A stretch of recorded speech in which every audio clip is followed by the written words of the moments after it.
When we talk about power in Africa, we mention presidents, ministers, and billionaires. But what if I told you that true control never changed hands? It only changed faces.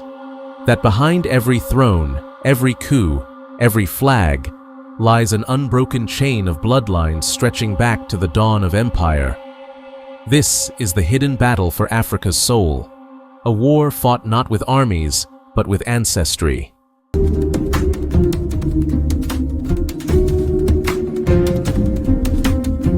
Before Europe's arrival, Africa's kingdoms already understood something powerful. Blood was legacy. In places like Mali, Kush, Benin, and Congo, lineage wasn't just about family, it was a spiritual technology. Kings believed their blood carried divine codes, inherited energy that linked them to ancestors and gods. These royal families intermarried strategically, a hidden network that extended beyond kingdoms. The bloodline of Mali's Keita dynasty connected to Songhai's rulers, and traces even show shared ancestry with ancient Nubian priest kings of the Nile. The deeper you look, the clearer it becomes. Africa wasn't divided. It was a web of blood.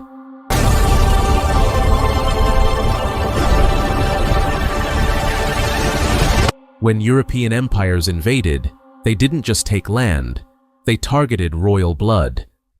They understood that to control Africa, you had to break the lineage.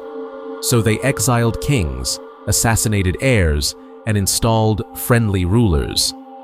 But some royal bloodlines survived in secret, marrying into new generations under the radar. These surviving descendants, from the Ashanti, Zulu, Buganda, and Hausa dynasties, began to rise quietly in the shadows of colonial structures. Even under colonial rule, European governors were advised by local chiefs from old bloodlines. Some say these ancient families still influence politics through business dynasties, religious orders, and secret traditional councils.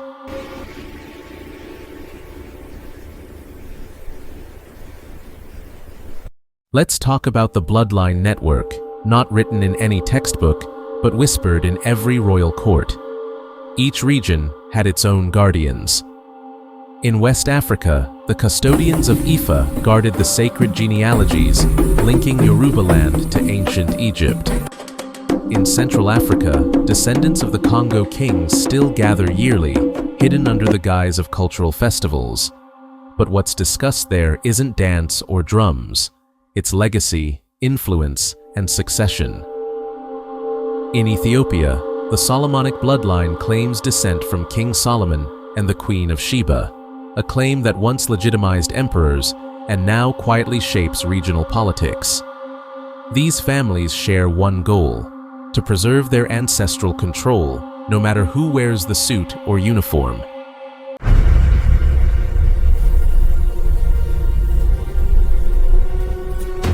Today, Africa's visible leaders might seem independent, but behind them are invisible sponsors, descendants of royal or colonial elites. For example, in some nations, certain families dominate banking, land, and resource companies, their roots traced to ancient nobility. In others, traditional rulers act as cultural figureheads, but behind the scenes, their councils influence political appointments, marriages, and even military promotions. The Bloodline War now is subtle, fought through education, religion, and global partnerships. Some bloodlines align with the West, others secretly back African unity and independence.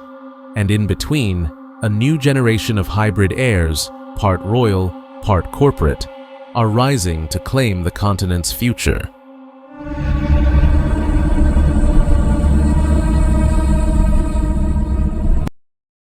Across Africa, old prophecies speak of a return of the blood, when the descendants of true kings will reclaim their land.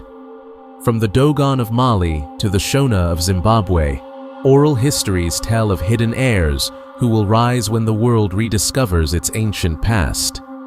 Some historians dismiss this as myth, but new DNA studies, hidden royal archives, and resurfacing artifacts from Timbuktu to Nubia suggest something deeper, that these bloodlines are real, and they're awakening. The question is, will their return bring restoration or revenge?